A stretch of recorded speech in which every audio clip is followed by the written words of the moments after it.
Nick in this room associated with Grant Barlow and his book.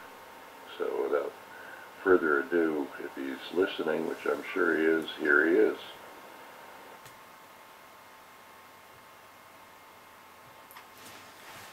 Thanks very much for that. Yeah, it's very, very interesting. You know, last time, Joel, when you asked me, is there anyone in the room who'd like to answer a few questions or whatever? That's going back, I think, I don't know, almost about a year ago, maybe, almost. Maybe not quite that far. But I certainly did grab the opportunity because it was with gratitude in my heart that I was able to express myself, you know. Something in me has been leaping forth, and I have a sort of an energy that comes out and says, you know, whatever I have been learning in myself, I'd like to pour it out because it can, how do you say, give other people opportunities to find something in themselves and for them to come forth and speak. It's something that's knocking at the doorway continuously within me. I can't help myself. It's like it's in me. You know, there's something happening in me that I allowed to happen. I invited it in. You know, and I give this the ultimate authority in my life. This is what I would call God's source. You may not like the word God or whatever, you can choose your own name, but it's the source of life that speaks to me. And when I realized I had been conditioned, programmed by the world over many, many years, I decided to let this voice or this energy or this knowing come forth. And of course, when you said to me, would I like to speak in the room at that time, I'm looking for opportunities to flow forth this living water, you know, the expression of life that comes forth in me. I'm sure it activates other people.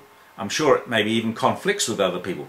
And that's a good thing too, because, you know, when you feel the conflict within yourself, you know, there's an energy kind of exchange there, you know, and people can actually start to evaluate their own lives. And, you know, I'm not saying that my life's the penultimate of the expression of the Christ life. I'm saying I'm finding Christ in myself as my own reality. Christ being the, you know, through the latest teachings I'm understanding, Christ being the original template or blueprint of life, of the original encryption of what the Bible might even describe as the image and likeness of God. The image and likeness of God, that's the original template, the encryption, the blueprint. That's the perpetual motion life pattern that it flows within the tabernacle or the temple called the body. It works in there.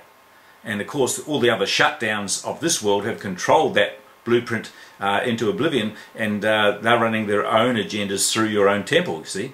So I said to myself, I'm going to come to a point where I can actually express the living water, that life which is emerging, that Christ returning, that thing which is my original reality is coming back into manifestation within my own conscious awareness. And that's what I wanted to pour forth. And you gave me the opportunity, Joel, in the room. And I was very, very grateful for that, because how else can I describe myself to myself through my own words other than expressing it into the ears of people who hear it. The ears of people who hear it. That's a wonderful expression, because I couldn't speak unless people could hear it. You know, have you ever been in a room and you've tried to speak and people aren't hearing? And there's a rebuff, and you can't express what you want to bring forth. But when people can hear it and people are open to it, there's a river that flows forth through you. You know, there's a river. And as the river flows, by the washing of the water of the word of regeneration, the Bible says, you're going to renew yourself into the knowledge of Him who created you in the image of Himself. And so, you know, that's the wonderful thing. So anyway, thanks, Joel. I'll just hand over now. Well, just a little bit more about me. I started back in, I suppose, about the year 1995, when my world, you know, collapsed around me. And then I went into the church. I went into a bit of self-discovery of what I thought God was. I did a Course in Miracles for around about 10 or 12 years. I did a thing called The Way of Mastery, a channeled work by John Mark Hammer. And just recently I've been doing a thing called Kathara since 2007. and Kathara, it means light, sound, one. In my understanding, it's the original creation physics that creates perpetual motion life structures, that is everything that's eternal, everything that is everlasting, everything that is ongoing in the systems of the multi-cosmic structures. So it's multi-dimensional physics, and some people might find it a little bit hard to understand the stuff that I talk about because they haven't got the language, they haven't got the datum spots, they haven't got the background that I've gone through.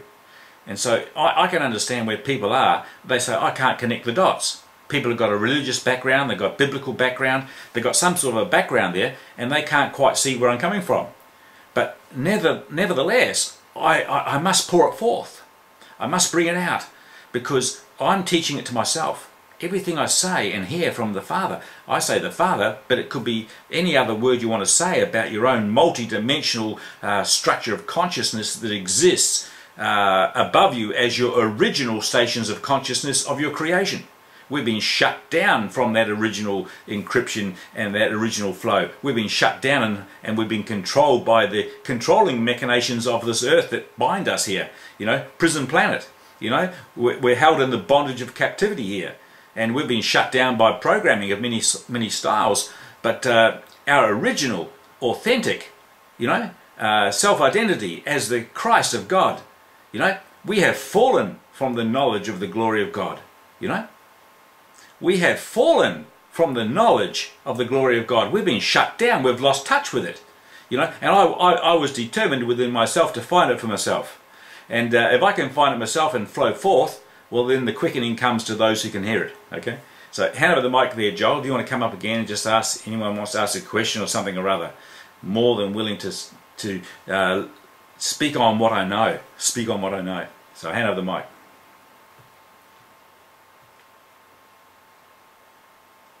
Well, thank you, Grant. That's exactly right. There's some comments in the room. One of them is about why does it have to be so complicated? It doesn't. And the Course in Miracles is a case in point here. I notice that you've had some experience with that.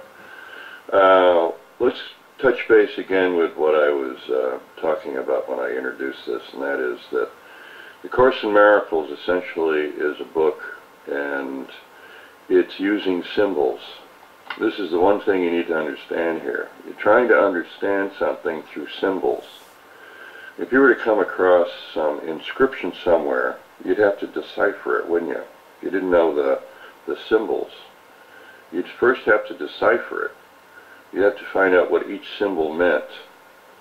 Then you would have to interpret, once you deciphered it, into something that you already know, something you've already been programmed with.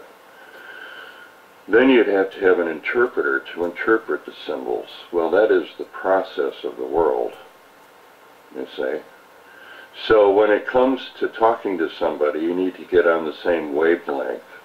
In other words, what's behind the words and the symbols is the spirit of something that's beckoning you to take a look at it. And it's not looking at it so-called in someone else. It's looking at it within yourself.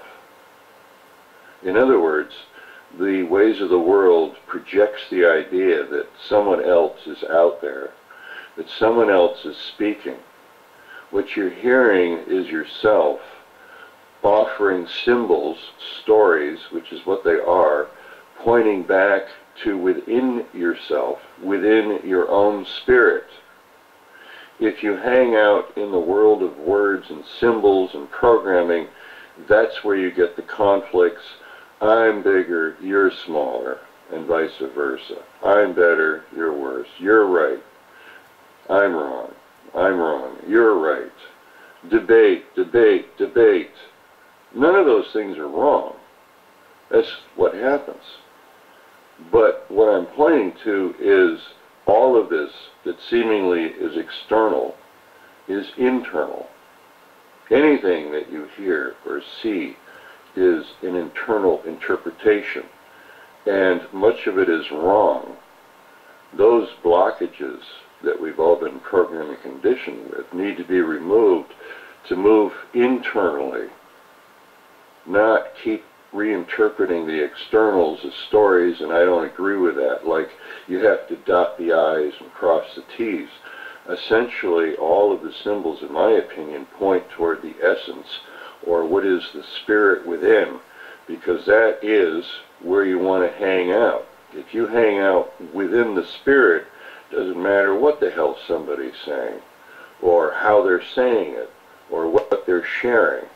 That is what changes everything and changes the view of the world.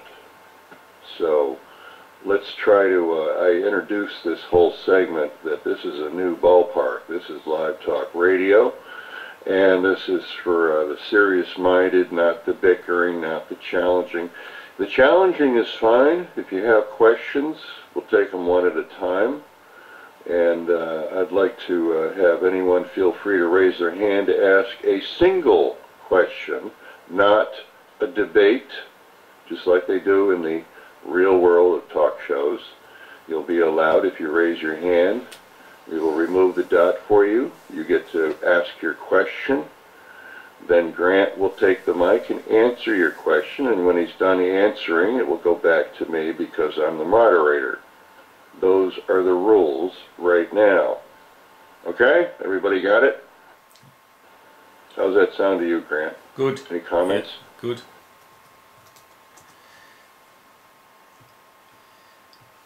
Yeah, that's good, Joel. The question will come. I'll put an answer out there, then I'll hand back to you, and you moderate from there. Sounds great to me. So let's go for it.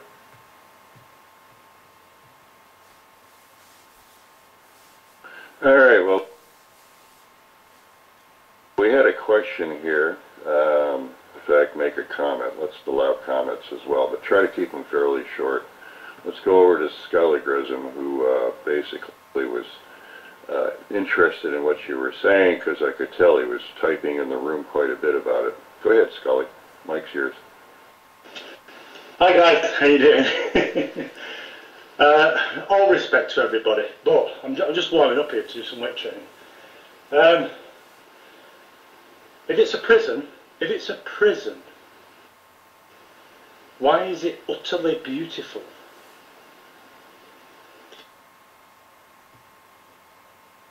That's a good question. I like that question. That's good. I like that. Go ahead, Grant.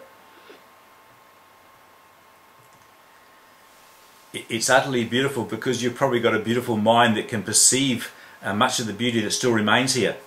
If you could remember how wonderful it used to be before it got shut down to the extent it is now, you would be very sad and crying, you know. But you know, it's with the understanding that we have fallen from the knowledge of the glory of God, and we have lost a lot of our beauty that surrounded us. You know, we've lost a lot of it.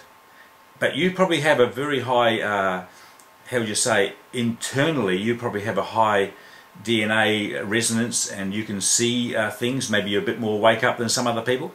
But I would say that, say, some people who are being machine gunned in Uganda today, or some people are being shot down in Libya or whatever, it might not be so beautiful for those people. That's their perception, of course.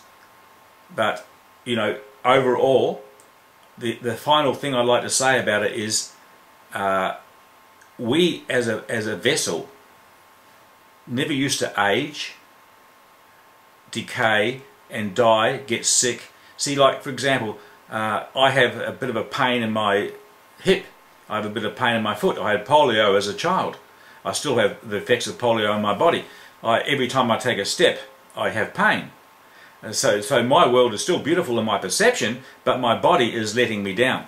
So in the organic system of the regenesis of this earth, going back millions of years ago when we were in true regenesis, things weren't in such a state of decay, but were in an upgrade, and people didn't feel the pain, didn't feel the agony, didn't feel the hunger, didn't feel all of the distortions and things that we see in this world today.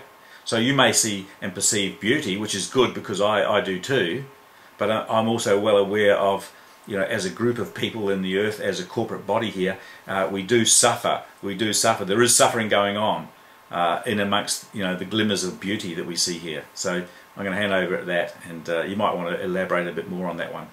But you know, there is a duality here in the perception of people, you know. So hand over the mic.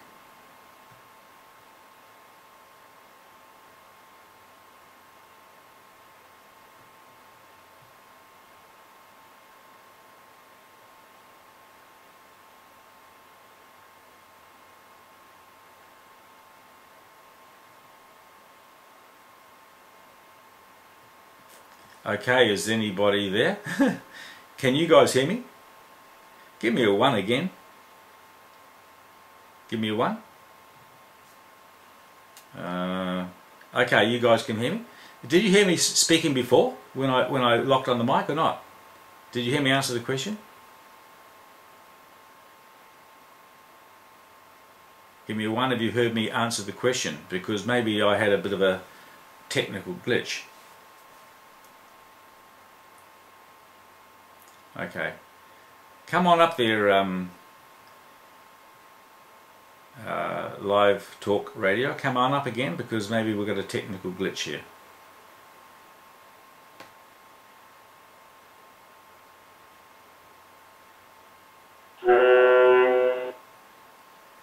There's Joel. Yes, I had audio. Okay.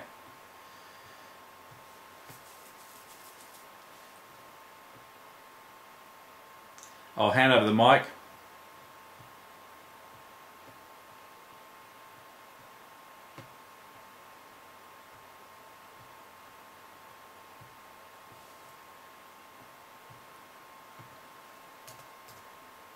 Looks like I'll have to go out of the room and come back in there, Joel. I'll come back in.